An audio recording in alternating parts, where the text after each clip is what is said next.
Hi, welcome to another episode of Just Off the Highway Pit Stop. I'm Al Progers. Now, pit stops are opportunities to follow up on stories that I've featured on Just Off the Highway and to add detail that time didn't allow me to include perhaps in the original episodes. In this case, it's the story of the flying boats of the Vaal Dam. And if you haven't watched it yet, the link is on the screen. The flying boats triggered so many memories from viewers that the comments section below the video became a treasury of unique stories. Please have a look at the comments. People recounted their experiences and one even recognized a family member in the old photographs. So I feel it's been a privilege to connect with people and to realize that the video gave them an opportunity to share a fascinating part of their personal history. So I was planning to combine a whole bunch of these comments into a pit stop episode. And then I was contacted by Ian Hunt, who shared a letter written by his father Jack in 1948. Jack recorded his experience as a passenger on a flying boat from Southampton to Johannesburg in vivid detail. He wrote to his wife Alice back in England.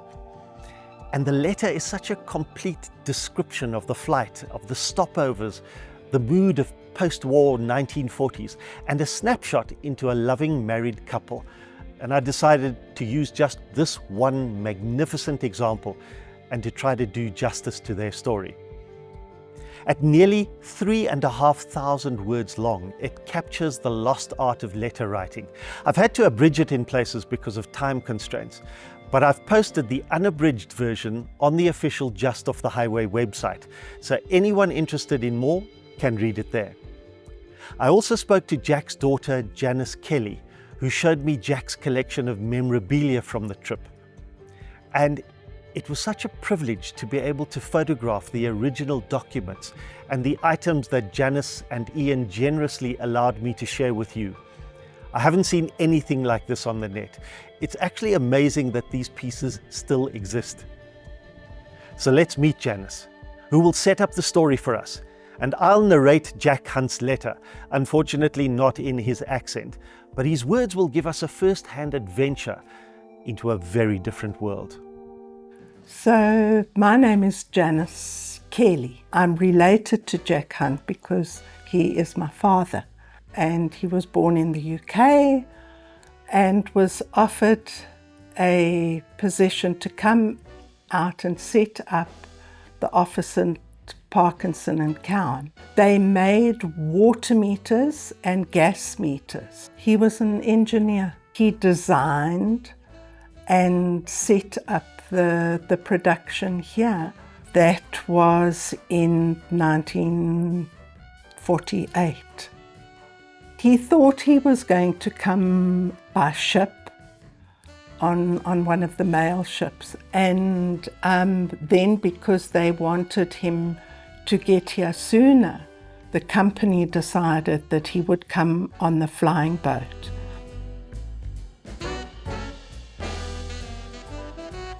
Alice was my mother, who is the mother of myself and my brother Ian, who now lives in Cape Town. So, and he met her at the factory he was working in the UK.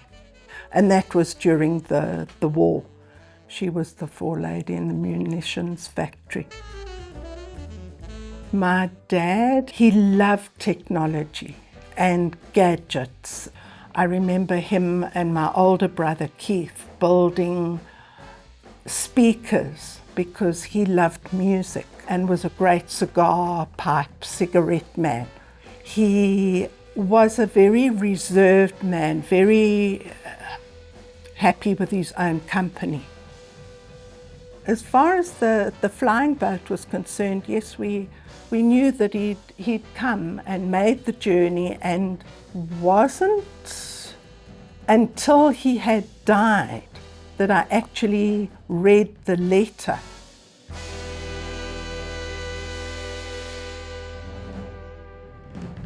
Fairhaven Residential Hotel, off Harrow Road, Johannesburg. Saturday, June 26, 1948.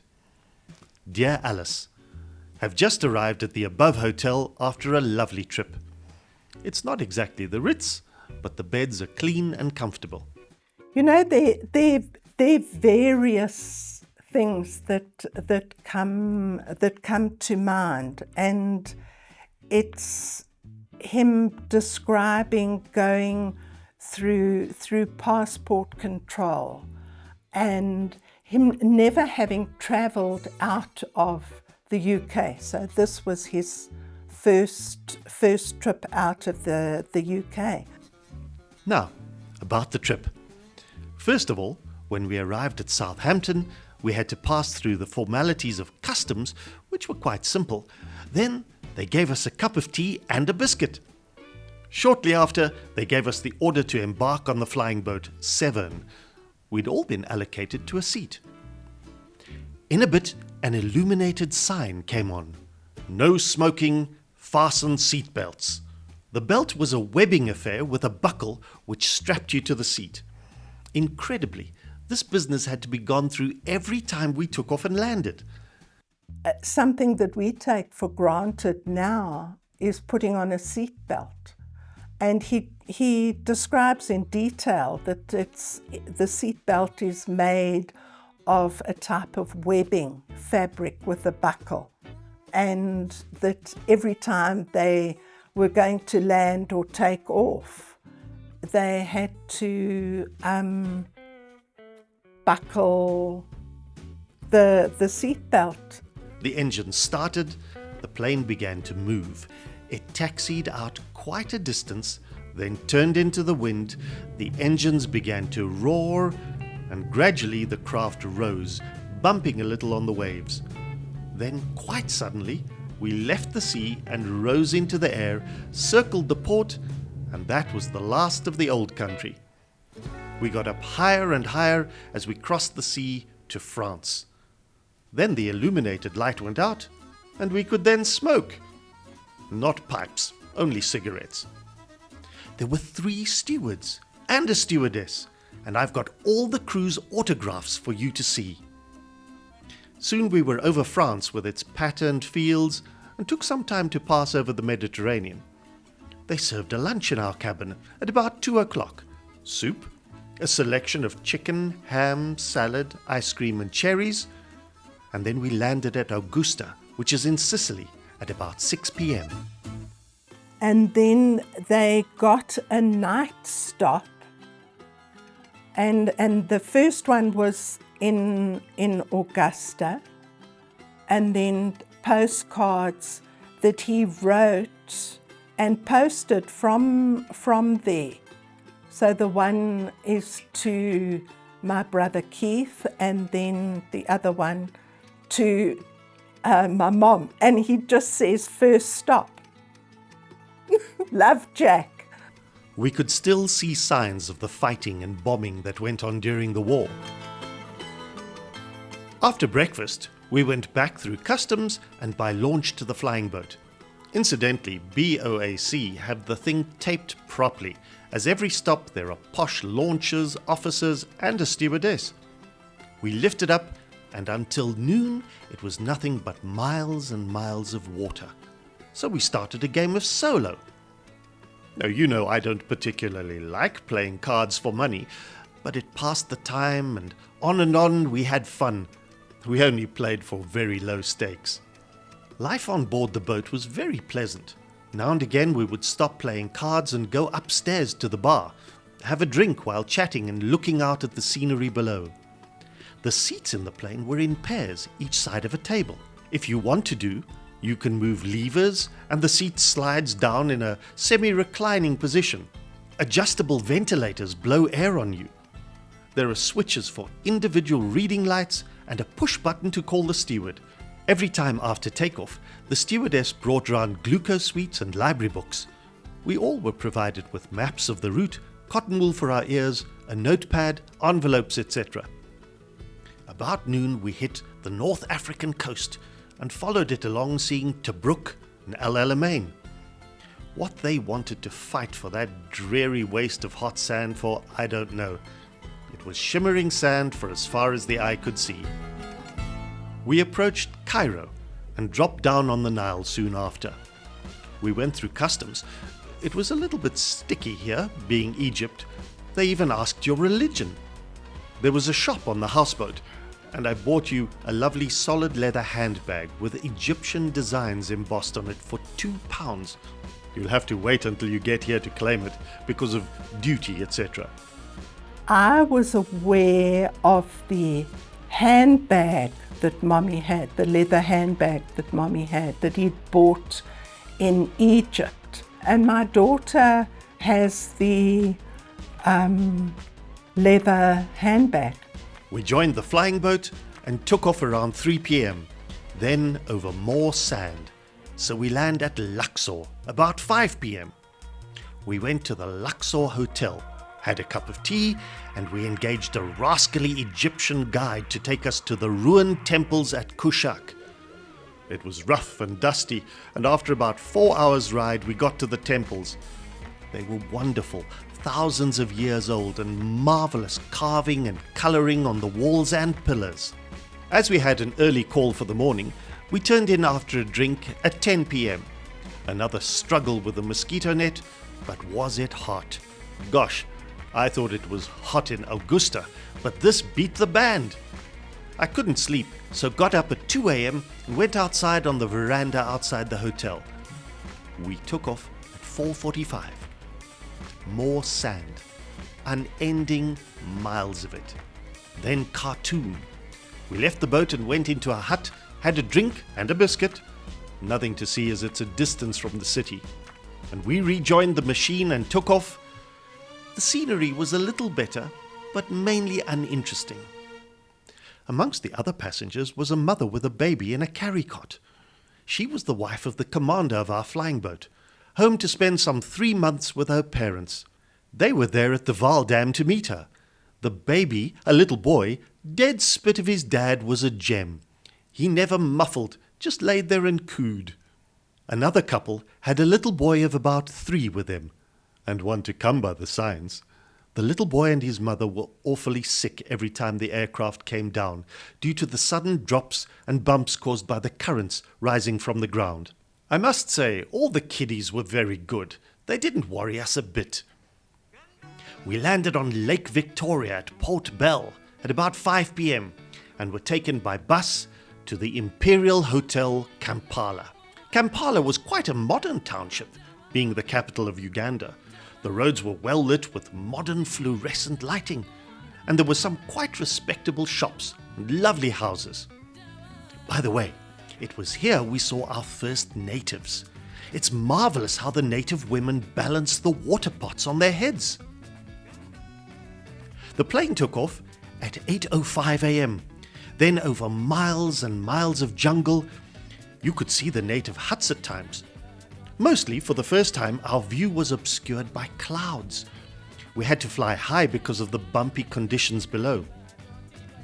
The sky cleared, however, before we got to the Victoria Falls. We saw it a long way off as a cloud of steam. We circled the falls, and it was a little disappointing, being different to what I imagined. The Zambezi tumbles over a wide ledge into a very narrow gorge, so you cannot see the bottom for the mist which constantly rises. We landed on the Zambezi and went through customs and then by bus to the Victoria Falls Hotel. We washed, changed, hired oilskins and set out to see the falls before dark. We climbed on a trolley and natives pushed us to a spot near the rainforest, so called because of the constant rain which falls in the trees. The rain being, of course, the spray from the falls.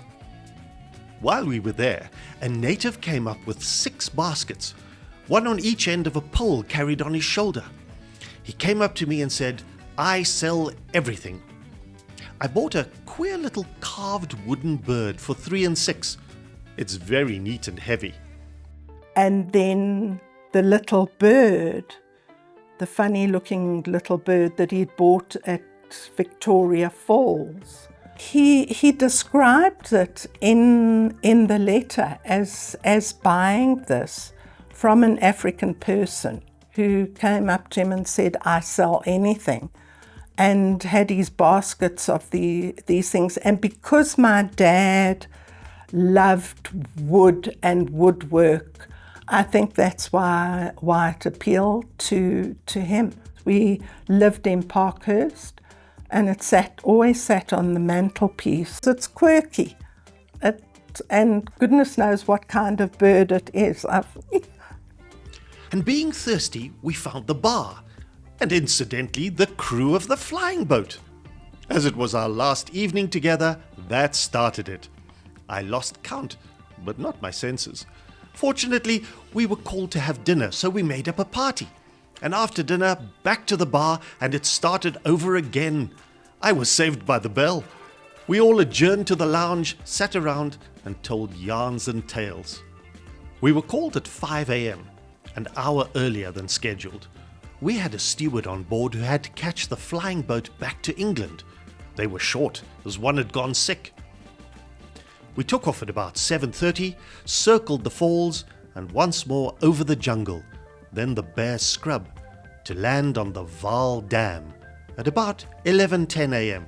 So some of the photographs, this one is of them, that's the Vaal Dam. After going through customs, they charged me duty on the camera and the glasses and the handbag. About 12:30, we boarded the bus for Johannesburg. It was very interesting in places. On the bus between the Vaal Dam and Johannesburg, the radio was going. We heard London BBC giving the test match report.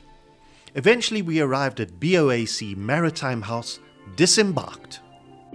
So that's the trip, sweetheart. It's been an experience I wouldn't have missed for all the world.